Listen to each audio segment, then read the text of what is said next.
नमस्कार दोस्तों, स्वागत है आपके अपने YouTube channel study with Arvind में। आज की वीडियो का टॉपिक है अटल बिहारी वाजपेयी हिंदी विश्वविद्यालय बाग मुगलिया भोपाल के बीएड विभाग के चतुर्थ सेमेस्टर के प्रथम प्रश्न पत्र का कंप्लीट डिस्कशन, जिसका एग्ज़ाम 18 मई 2022 को है। About me, myself Arvind Yadav, here is my contact number. तो आज की वीडियो का टॉपिक है कि अटल बिहारी वाजपेयी हिंदी विश्वविद्यालय के फोर्थ सेमेस्टर के यानी चतुर्थ सेमेस्टर के पेपर फर्स्ट का डिस्कशन, और पेपर फर्स्ट के डिस्कशन के बारे में हम बात करेंगे। तो आज की वीडियो का हमारे इंडेक्स में क्या क्या टॉपिक रहेगा, तो हम पूरे सिलेबस, पेपर फर्स्ट के पूरे सिलेबस का डिस्कशन करेंगे। उसके अलावा प्रीवियस ईयर पेपर का डिस्कशन करेंगे। उसके अलावा हम पूरी थ्योरी जो कि पेपर में पूछी जाएगी वो थ्योरी का डिस्कशन करेंगे, साथ ही पूरे न्यूमेरिकल का भी डिस्कशन करेंगे। तो इस एक वीडियो में हम पूरे पेपर 1 का कंप्लीट डिस्कशन करेंगे। तो आइए शुरू करते हैं सिलेबस से। तो चतुर्थ सेमेस्टर के प्रथम प्रश्न पत्र का जो कि सिलेबस है, पहला सब्जेक्ट का नाम है क्रियात्मक अनुसंधान, और पेपर कितने मार्क का है, तो पेपर जो कि 50 मार्क का है, और इसमें से 35 मार्क जो कि रिटन एग्ज़ाम होगा और 15 मार्क जो कि प्रैक्टिकल एग्ज़ाम होंगे। तो जो 50 मार्क के हैं और इसमें क्रेडिट 2 डिसाइड की गई हैं। तो इसमें सिलेबस के बारे में हम विद्यार्थी के बारे में अध्ययन करेंगे। तो क्रियात्मक अनुसंधान के प्रत्यय, इतिहास एवं परिभाषा से परिचित हो सकेंगे। तो इस सब्जेक्ट जो कि प्रश्न पत्र 1 पढ़ने का उद्देश्य क्या है, तो क्रियात्मक अनुसंधान के प्रत्यय, इतिहास और परिभाषा से परिचित हो सकेंगे। क्रियात्मक अनुसंधान के विभिन्न सोपान को समझ सकेंगे, सोपान या चरण को समझ सकेंगे। उसके अलावा क्रियात्मक अनुसंधान के मूल्यांकन के गुण और दोष को जान सकेंगे। क्रियात्मक अनुसंधान के प्रायोगिक कार्य करने हेतु सक्षम हो सकेंगे। तो इस तरह से हम जो कि विद्यार्थी के ये उद्देश्य हो सकते हैं। उसके बाद हम आते हैं इकाई 1 पर, जो कि सिलेबस का हम डिस्कशन कर रहे हैं। तो इसमें भूमिका, क्रियात्मक अनुसंधान का प्रत्यय, इतिहास, अर्थ और परिभाषा। उसके बाद क्रियात्मक अनुसंधान की आवश्यकता, क्रियात्मक अनुसंधान का मौलिक अनुसंधान में अंतर। उसके बाद क्रियात्मक अनुसंधान का शिक्षक के लिए महत्व। तो ये यूनिट प्रथम की जो कि सिलेबस है। उसके बाद आते हैं इकाई 2 के क्रियात्मक अनुसंधान के सोपान। तो समस्या का चयन, समस्या के लिए मूल कारणों की विश्लेषण, समस्या का सीमांकन या परिभाषीकरण करना। उसके बाद समस्या का कार्य रूपरेखा का निर्माण करना, क्रियात्मक अनुसंधान के निष्कर्षों का क्रियान्वयन करना। तो इस तरह से यह द्वितीय यूनिट की जो कि सिलेबस है। उसके बाद इसमें कितनी यूनिट के सिलेबस हैं, तो 4 यूनिट के सिलेबस हैं। अब आते हैं तृतीय यूनिट के। तो क्रियात्मक अनुसंधान के गुण, क्रियात्मक अनुसंधान के दोष, क्रियात्मक अनुसंधान के विभिन्न क्षेत्र और क्रियात्मक अनुसंधान के का शिक्षा में महत्व। और उसके बाद चौथी यूनिट आती है शिक्षा के अनुसंधान में मापक।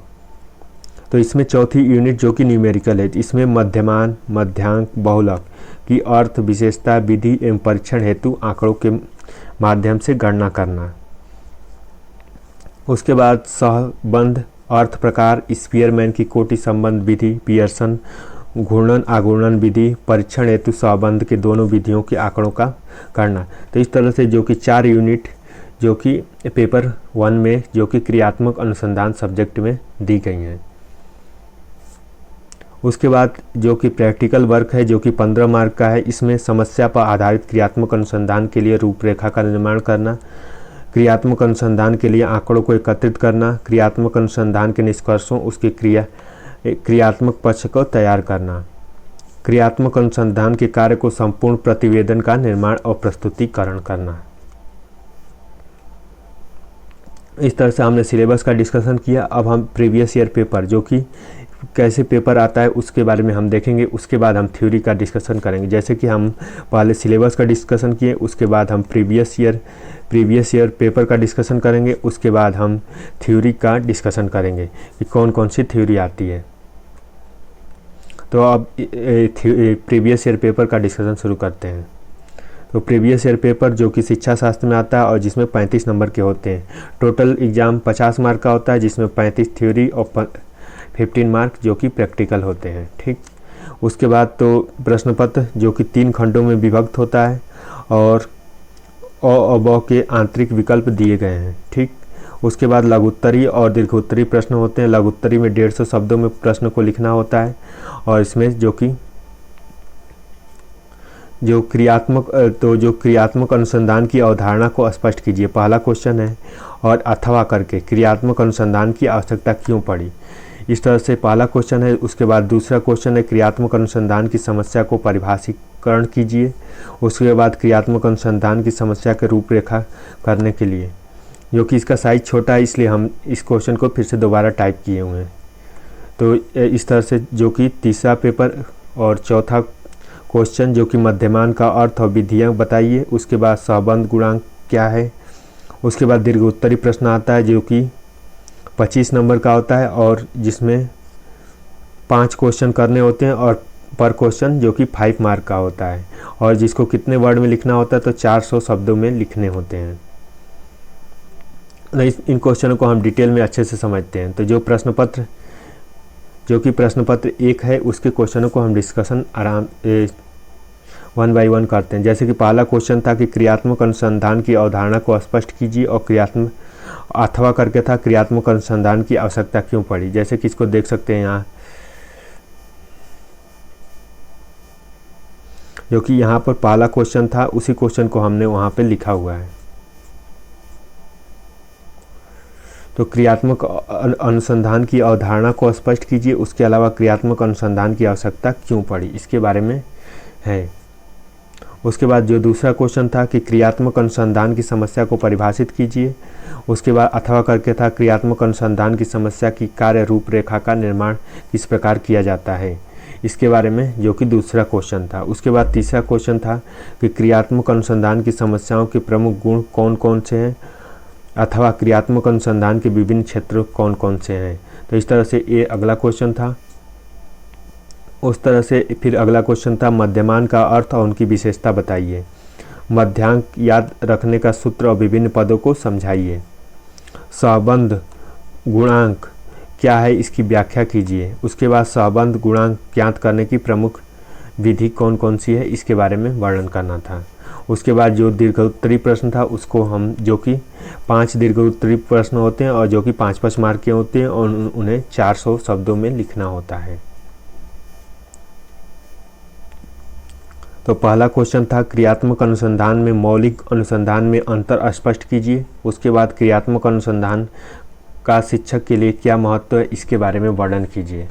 क्रियात्मक अनुसंधान में चयनित समस्या के मुख्य कारणों का विश्लेषण किस प्रकार किया जाता है इसके बारे में लिखना था। उसके बाद अगला क्वेश्चन था क्रियात्मक अनुसंधान के निष्कर्षों का क्रियान्वयन ज्ञात करने हेतु प्रमुख विधियां लिखिए।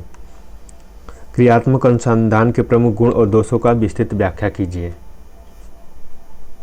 उसके अलावा जैसे अगले क्वेश्चन थे क्रियात्मक अनुसंधान के विभिन्न क्षेत्र कौन कौन से हैं, क्रियात्मक अनुसंधान के विभिन्न क्षेत्र कौन कौन से हैं। उसके बाद सहबंध गुणांक ज्ञात करने के लिए स्पीयरमैन की कोटि की अंतर विधि को उदाहरण सहित वर्णन कीजिए। उसके बाद मध्यांक बहुलक को गणितीय सूत्र से व्याख्या कीजिए। उसके बाद अगला क्वेश्चन था क्रियात्मक अनुसंधान में प्रायोगिक कार्य हेतु क्षेत्रीय कार्य विधि का विस्तार से वर्णन कीजिए। क्रियात्मक अनुसंधान के विभिन्न क्षेत्रों का विस्तार से वर्णन कीजिए। अब प्रश्न पत्र हो गया। प्रश्न पत्र की थ्योरी के बारे में हम डिस्कशन करेंगे कि इसमें थ्योरी के सॉल्यूशन हम कैसे लिखेंगे। तो अब आते हैं क्रियात्मक अनुसंधान के बारे में। तो क्रियात्मक अनुसंधान का अभिप्राय उस प्रतिक्रिया से है जिसके से प्रमुख उद्देश्य शिक्षण संस्थाओं को व्यवहारिक समस्याओं को हल कर प्रायोजन करना होता है।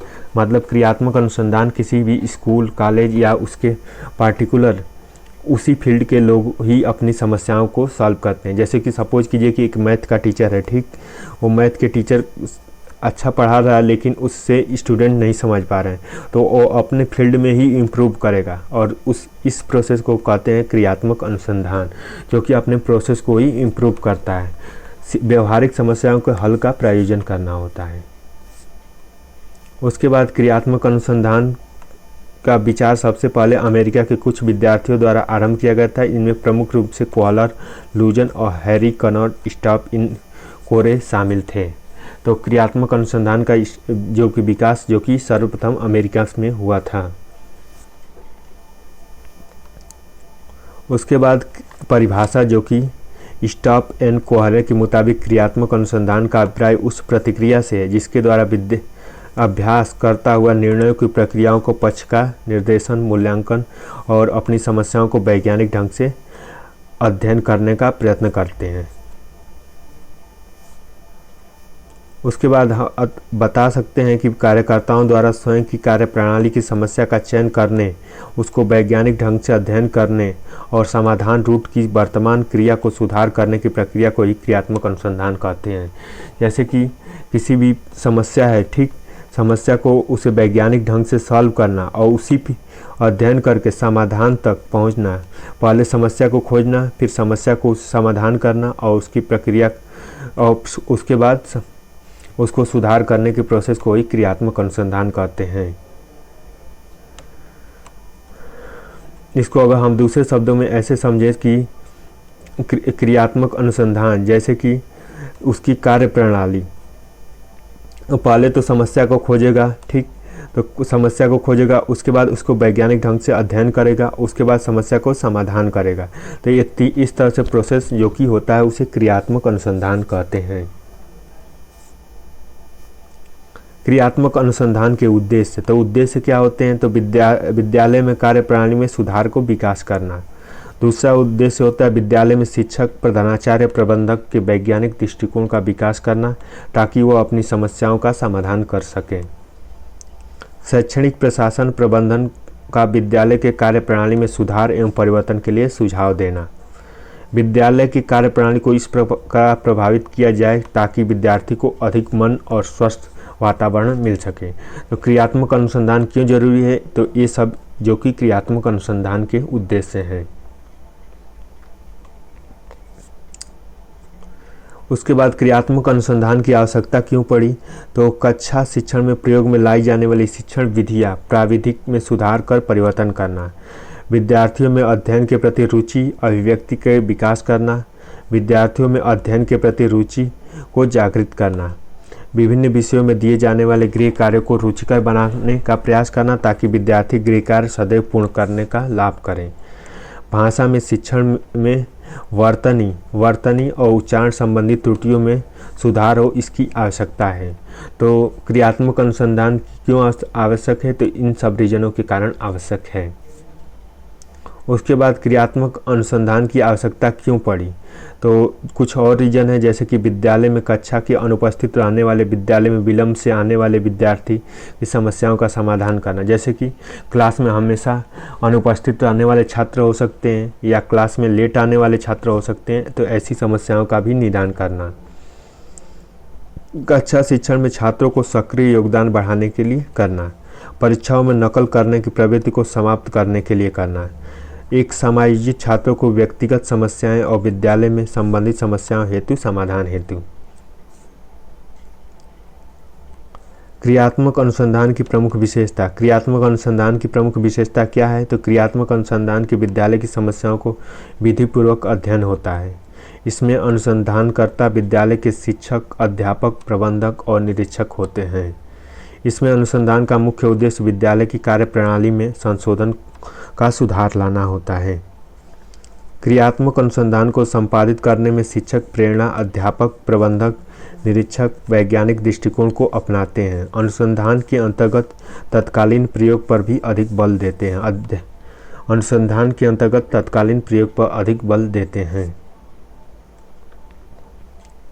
क्रियात्मक अनुसंधान के उत्पादन उपभोक्ता दोनों पसंद शिक्षक और प्रधानाध्यापक और प्रबंधक निरीक्षक दोनों करते हैं।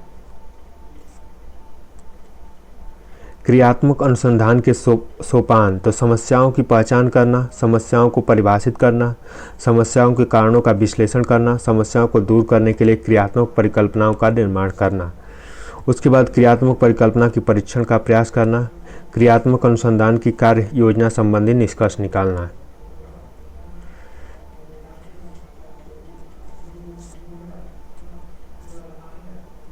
उसके बाद समस्या की पहचान करना। तो समस्या की पहचान करना, एक शिक्षक अपने कार्यों के प्रति संवेदनशील होना चाहिए ताकि वो अपने क्षेत्र की समस्याओं की अनुभूति हो सके। अधिकांश शिक्षक अपने कार्य के प्रति संवेदनशील नहीं होते हैं, अतः उन्हें कोई भी समस्या महसूस नहीं होती। जिससे जिज्ञासु और परिश्रमी शिक्षक संवेदनशील भी होते हैं, उन्हें समस्याओं की अनुभूति भी होती है और शिक्षा के क्षेत्र में संवेदनशील शिक्षक की आवश्यकता आपके रूप को महसूस होती है, लेकिन उससे एक विशेष क्षेत्र में चयन करना पड़ता है। इसके लिए एक विशेष क्षेत्र की समस्या की गंभीरता की अनुभूति होती है। समस्याओं को परिभाषित करना और परिसीमित करना। तो समस्याओं को परिभाषित करना और उन्हें परिसीमित करना। तो समस्याओं को पहचान होने के लिए परिभाषित करना, यानी समस्या तथ्यों का विश्लेषण कर उसका संदर्भ निर्देशित कर दिया जा सके। परिभाषा के कारण तात्पर्य यह है कि समस्या स्थायीकरण करना, जैसे संबंधित स्तर पर विद्यार्थी को लाभांश इत्यादि का निर्धारण किया जा सके, इससे समस्याओं का समाधान मिलता रहे।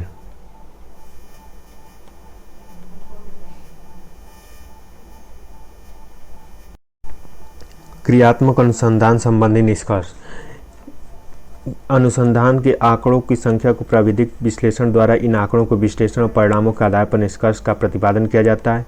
क्रियात्मक परिकल्पनाओं को स्वीकृत करना और स्वीकृत करना, इन सब विषयों के आधार पर विद्यालय में शिक्षा की समस्याओं को सुधार संबंधित किए जाते हैं।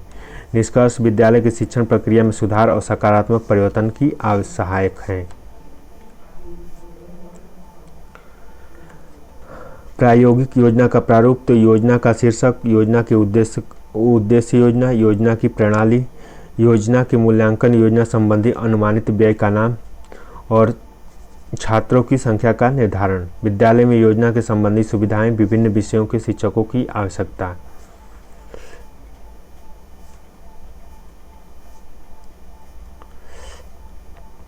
क्रियात्मक अनुसंधान योजनाओं के लिए सुझाव।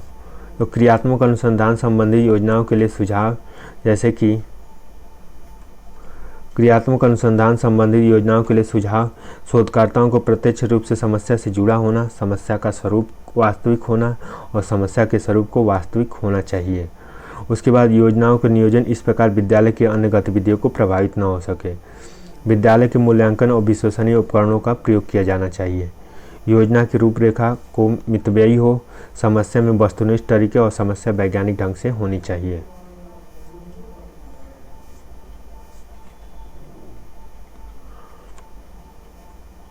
सारांश। क्रियात्मक अनुसंधान द्वारा विद्यालय की कार्य प्रणाली में सुधार एवं परिवर्तन लाया जाता है।